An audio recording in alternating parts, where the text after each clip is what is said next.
matter. Okay. And hopefully the laptop won't run out of batteries. Look, this is an interesting talk. First of all, obviously I'm Nat Finn. Okay, this doesn't work. That's great. All right, cool. So obviously I am Nat Finn, and probably I'm not qualified to give this talk because I don't have a medical background. But I think it's an important talk, and in fact, this one's going to be very much calmer and slower pace than the crazy 84 slideshow thing I did earlier today. I want to really take my time with this. This is a difficult thing for me to do, to admit certain things, but I have been through this for a long time, since I was a child, and let's get started. So this is going to be about some truths about this, because I think basically if any other industry had the track record this industry did, they would be out of business. But the diet industry is a bucket of fail. There is no cake. The cake is a lie. Basically, you have a failure rate of over 95%. And in fact, if you were thinking about long-term results, 95% would be generous. It would be more like 99%. And, you know, basically, I used to be morbidly obese. Am I overweight? Yeah. Would I like to be 200 pounds? Yeah. You probably can't even begin to guess my weight. I do a lot of bike riding. I have oversized legs and all that, but I'm way more than I should. But I used to weigh a lot more. The truth is, the diet industry basically is an industry of hope that preys on people's hopes, ignores a lot of science, and basically what's worse than the fact that it's hard to lose weight, very hard, the odds of keeping it off are really freaking infinitesimal. You have a better chance of surviving pancreatic cancer or stage 4 lung cancer than keeping a weight loss off for 5 years. I've kept it off for 32 years, and you'll see what I mean when I get to the next slide. But let's talk about how this all began. Here's the odds. First off, you know, this is basically the chance of attaining a weight loss. So this is a study in the UK, and it's basically only trying to get a 5% weight loss. I lost 33% of my weight at one point. So 5% is not that big, but even then it's really hard. And I think this is getting worse. And I think one of the reasons it's getting worse is because we're not really being honest of ourselves, and the industry is not being honest, and the spokespeople are not being honest, and the FDA is not being honest. It's a chain of what I would call delusional and foolish wishful thinking, which is a line from one of my games. It's foolish wishful thinking. Here's the odds. It's really pretty awful. And I think you need to look at that. And my philosophy is you should know the risk you're taking. I almost had a slide that shows a picture of Everest and shows Mount Everest is corpses of people who were highly motivated. Mount Everest is filled with corpses of people highly motivated. I thought it was too negative, but I'm repeating it now. It's extremely hard. Chances are very small. Basically, it's this. We didn't evolve in a situation where food was available. We evolved in a situation where famine was commonplace. People died from not having enough food. Food was hard to get. Contrary to what you think, you might know, most hunting was extremely unsuccessful. I contend that the earlier matriarchal societies sent men out on hunting expeditions just to get them out of the freaking way, so they could just focus on taking care of the children and gathering food that people needed to eat. No, really, but seriously, hunting was very unsuccessful. People were basically near starvation. And in fact, if you come from, if your mother was starved or your relative starved, it actually affects your metabolism for then and ever. There's a thing called the Pima paradox. Anyone ever hear of the Pima paradox? Pima tribe of Indians, northern Mexico, eat a very sparse diet, do a lot of running, very thin. They come to America, and they're the heaviest, most high diabetic people in the country, in the world, really bad. And one professor, one doctor I talked to, did his PhD on the Pacific Islanders. Why are Pacific Islanders so damn big? Well, the answer is it's selection. They basically chose the people who could survive the longest in ocean voyages to get the furthest away. So the further away you get from the origin of the Pacific Islanders, the heavier and bigger they are. And when you take food that's plentiful and available, it becomes worse. And what happens here in the case of this Biggest Loser thing they had on TV, they almost all gained their weight back because, yeah, you expect when you diet that your metabolism will slow. You know, you try to do it gradually, try to do it fast, it's still going to slow. What's unexpected, and it took me a long time to accept it, is that once you've stopped dieting or you're trying to maintain, you still have your lower metabolism. And basically what I tell people who are trying to lose weight is, you just need to understand you'll never be able to eat what your friend next to you can eat. You just can't do it. You have damaged your metabolism in the first place by gaining weight and having to lose it. It's just the way it is. You can try every trick in the book. I've ridden huge distances on bicycles and still had this problem. Let's talk about how this started. I was a very heavy child, but I lost weight through exercise. In this picture, this is, believe it or not, 1976. Anyone knows that organization? I was working for them.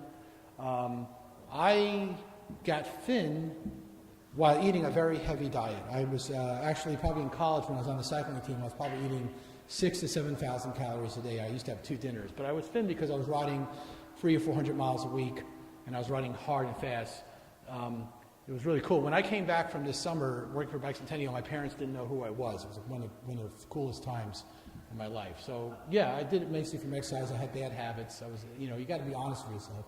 I was, kind of bad. And then this is where the tragedy occurs. I stopped cycling after college, go to grad school, go into technology, and I think technology business plays a role in this. You're working 12-hour days. You don't have time to exercise. I remember one point, one of the companies put us up in hotels to work, and we basically ate hotel food for a couple of months. Not exactly the healthiest thing in the world. So I'm on the left here. I'm well over 300 pounds. This is 1985. This is it. And basically, part of it's bad habits, part of it's depression. I think, part of it's psychological. I was a pretty depressed guy, even though I'm smiling in this picture. Smiling in this picture because I was doing cool stuff, but still. And then something happened in 96. Actually should go back and roll back. In 86, I went to get an insurance exam because I had a company, and they discovered I had really high cholesterol. So they sent me to a spa for 2 weeks to scare me into not eating the same. And basically, 86 was the last time I had ice cream or a hamburger. I really had to restrict myself. So starting in 86, I restricted what I ate. I basically became a sort of pescatarian starting in 86. I tried losing weight, and I would fail over and over again. And then in 96, a couple things had happened. I had been in Activision. I was working ridiculous hours. In 94, I went to work for an educational software company that had teachers, and the hours were normal. I could show up at 8, I could leave at 4 or 5. It was normal. I had time. And I decided I would lose weight because I had a newborn child, and I wanted to be around for his college graduation, which was actually a couple weeks ago. And I decided I would lose weight through ridiculous exercise and a little bit of calorie restriction. Did 5,000 miles that year, did 8,000 in subsequent years. And I got thin, and that was great. I lost the weight, and through the 90s, everything was fine. I managed to keep the weight off. I was, size 34 pants, and I'm 6 foot, almost 6'3". It was great. People used to come to me at game conferences and just freaked out because they didn't know who I was until they looked at the badge. It was awesome. One of the best. I think 97 was probably my favorite year. And then a little disappointment. I gained a lot of it back. This is probably 280 pounds or so. I gained basically half of it back in this picture. And the disappointment was that I had a very disappointing time in my life. I went from being a paper millionaire with a very high-paying job to nothing, absolutely nothing. And this is my old family, and that's the little boy who I lost the weight for. And it ended up being a divorce, an ugly divorce, because she was furious that I wasn't making money. I don't blame her. She was a work-at-home mom, stay-at-home mom. And I gained the weight back and was really disappointed. And I basically had to fight to keep that weight off. And I realized that I could easily get back to my full weight and more. I had to do something. So basically accepted reality. And basically what I did was I realized that this was never going to end, that I was going to basically just have to commit to weighing myself continuously, restricting myself. I just had to accept constant vigilance. I had to. I had to get my life together again. I had to rebuild my life, and I did. I mean, I can tell you, every day I wanted, I had lunch here. I had the curry. To me, the curry, one thing about the curry, I ate that curry. It's delicious. But I realized that was 700 calories. I don't make any delusions. I don't lie to myself anymore. I know that that's a huge meal and that later on. Okay, so it's a constant struggle. So weight comes off. This is me pretty recent doing a bike ride. I look good. So here's my advice. You can't lie to yourself. It's not just calories in and out. Calorie reduction exercise, but you got to work on your attitude about food. You can't be too food-centered. I mean, I like good food. I do a lot of cooking. You have to find strategies and tricks. Don't copy what I did because you're yourself. I'm still overweight. I still like to lose 20 or 30, 40 pounds maybe. I have some real advantages though. I'm very lucky, as I said. I went vegan, pretty much vegan 10 years ago. It's worked for me. Obviously, I'm not wasting away.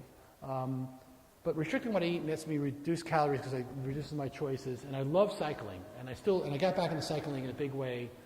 This is a typical ride I've done recently in a day. I have no physical problems. I have no meds, no health problems, partly because of genetics, maybe because of the diet. Your mileage may vary. I cycled here by taking the train and the bicycle. I cycle every day. It keeps me sane. It solves the depression problem. I couldn't go on antidepressants because when I did, I had a reaction that raised my blood pressure to insane levels. Don't ask why. I don't know. This type of stuff I eat, crazy stuff. This is cactus, nopal. I eat a lot of veggies. I avoid high glycemic stuff. I'm hungry all the time, so I just have a no list. Soda, pastry, sugar. Lately, I've been not eating from 7 to 7, sort of like a mini fast every day. I do crazy things like the minute I had dinner, I brush and floss my teeth because I don't want to eat after I've done that because it's a pain in the ass. So, I mean, it's stupid, but this is what I do. And that's it. It's me and my folding bicycle in that's Amsterdam. Yeah. So, questions? Criticisms? I don't know what I can tell you. This is probably the most, of all the things I've ever done in my life, this was the hardest. I don't care about technology and patents and executive positions. This is the hardest thing I had to do in my life. Questions? I had one for sure. Having been around a number of people who've gone through similar struggles, how do you think, and also seeing the other talk you went through earlier, the transaction of stress in your life with this battle? I mean, can you speak to that a little bit? You talked about time, but I think it's not just time. It's the stressful things that you're undertaking while you're doing that and how you manage that a little bit. Well, it's interesting. When Lightspan, I lost the weight, I was faced with a task that would have, to save the company. They were going to lose 300 people. We were going to lose the entire company. And I was completely stressed out. And I took a Zen position that because I had absolutely no control of what was going on in Lightspan, and they were depending on me to save everyone's job, that I would do this because I had control over this. This was my therapy for dealing with the insanity at Lightspan. Right now, I have P&L responsibility for 66% of a company that has close to $50-60 million invested in it. Everyone's depending on me to come through on certain things. Same thing. I can control this, I can't control that. This is a great Zen exercise. I've always lost the most weight when I basically made that decision. But I had to make that decision. I had to say, I have to realize what I can't control and what I can control. What I can't control is what's in front of me at dinner or lunch. Yeah. Yes? What's the name of the company that you work for? What is that? Human Health. I work for Human Health. And that's actually the name of the company. What the website is has nothing to do with what we're really doing, but that's it. So you asked for me, you demanded it, you got it out of me. Are you happy now? She's been bugging me all the time, but that's it. I can't say any more than that. Yes. Anything else? That's good. Thank you.